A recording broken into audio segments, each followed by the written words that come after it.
Imagine the intoxicating aroma of rich dark chocolate wafting through the air, the taste of velvety sweetness melting on your tongue.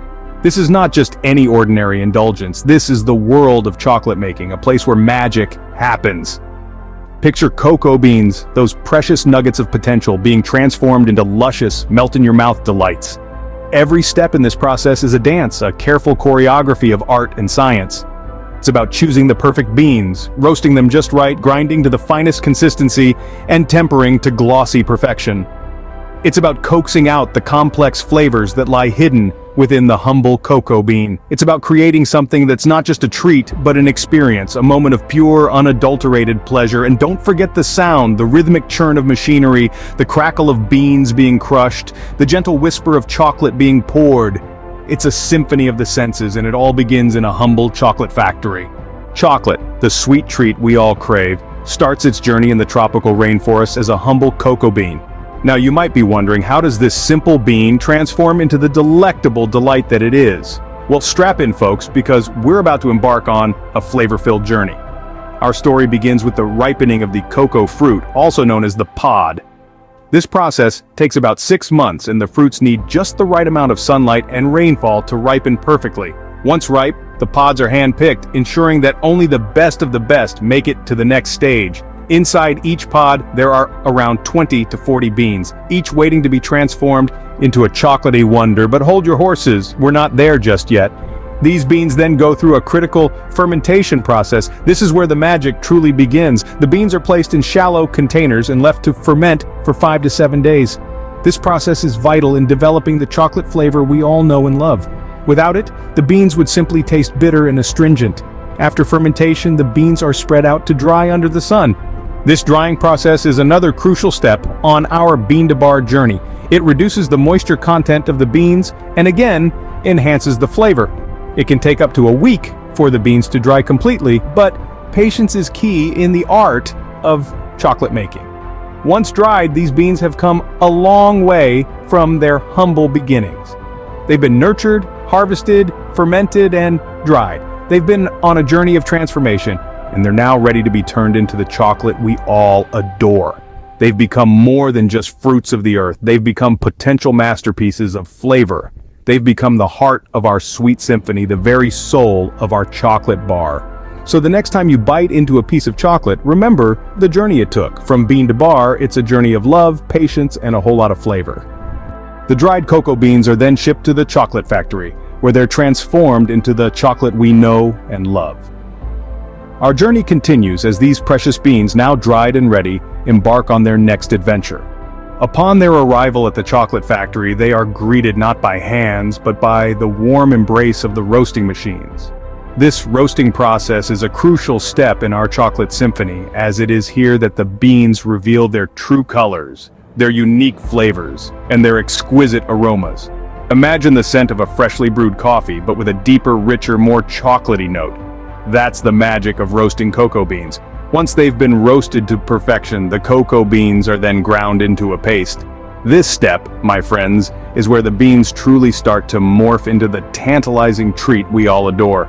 The grinding process generates heat, which in turn melts the natural fat in the beans, creating a liquid we call chocolate liquor. And no, it's not the kind you'd find at a bar. Now, this chocolate liquor is a bit of a chameleon. Depending on the melody we want our chocolate symphony to play, we can add different ingredients. For dark chocolate, we add a little sugar for sweetness. For milk chocolate, you guessed it, we add milk along with sugar. And for white chocolate, we use cocoa butter, milk, and sugar. Each addition creates a different harmony of flavors, resulting in a spectrum of chocolates to satisfy every palate. The final stage of this process is conching, where the chocolate is kneaded and heated for hours, even days, to refine its texture and flavor. The result? A liquid gold that's ready to be molded into a myriad of delightful shapes. And there you have it, from a humble cocoa bean to a bar of gold that brings joy to millions around the world. The magic of turning beans into gold, ladies and gentlemen, is the symphony of chocolate. Making chocolate is more than a process, it's an art form. Just as a painter needs their canvas, a chocolatier's masterpiece begins with a process called tempering. Now you might be thinking, what's this tempering business? Well, my friends, tempering is like the secret handshake of the chocolate world. It's all about heating and cooling the chocolate to precise temperatures to create a beautiful, shiny finish and that satisfying snap when you break a piece off a chocolate bar. Imagine you're a conductor, and the chocolate is your orchestra. You're guiding it through a symphony of temperatures. First, you heat the chocolate to melt away any crystals formed in the cocoa butter. Then, you cool it down to encourage the formation of stable crystals. Finally, you gently heat it again to eliminate any remaining unstable crystals. This process ensures that your chocolate is in perfect harmony with a glossy finish and a texture that melts perfectly on the tongue. But tempering is just one act in this chocolate opera. The next act, molding. This is where the chocolate takes its final form. The tempered chocolate is poured into molds, which can be any shape or size, from miniature chocolates in the shape of roses to grand chocolate bunnies that take center stage at Easter. The possibilities are endless.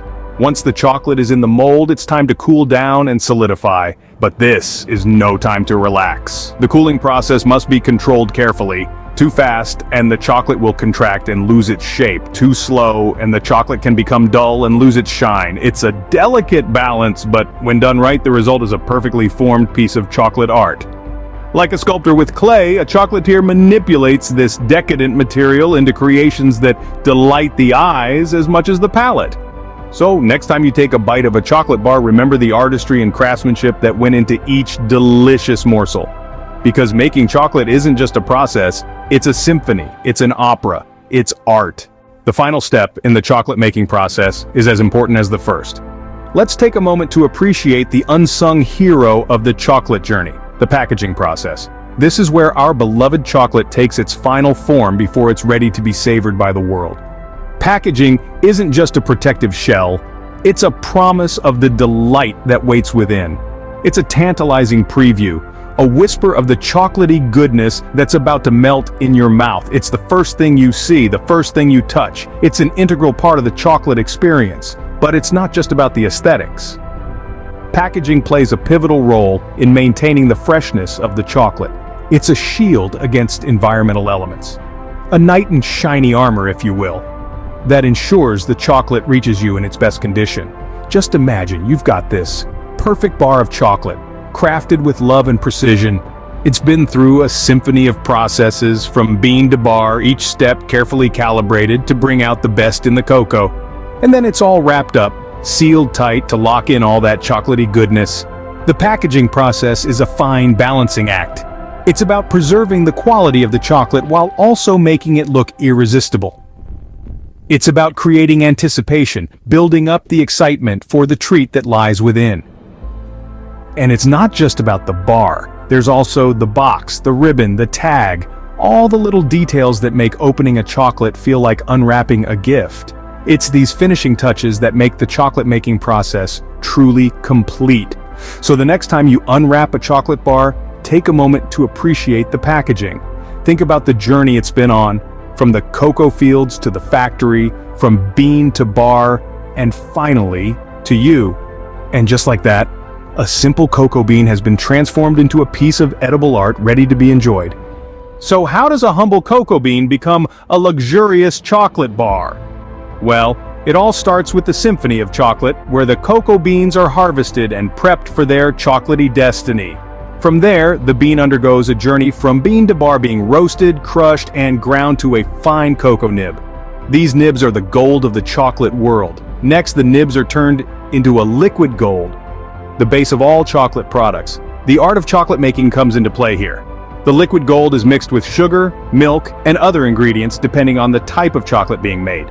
This mixture is then conched, tempered, and molded into the chocolate bars we all know and love. Finally, the finishing touches are added. The bars are wrapped and packaged, ready to be shipped to stores and enjoyed by chocolate lovers around the world. It's a journey of transformation, a testament to the magic of chocolate making.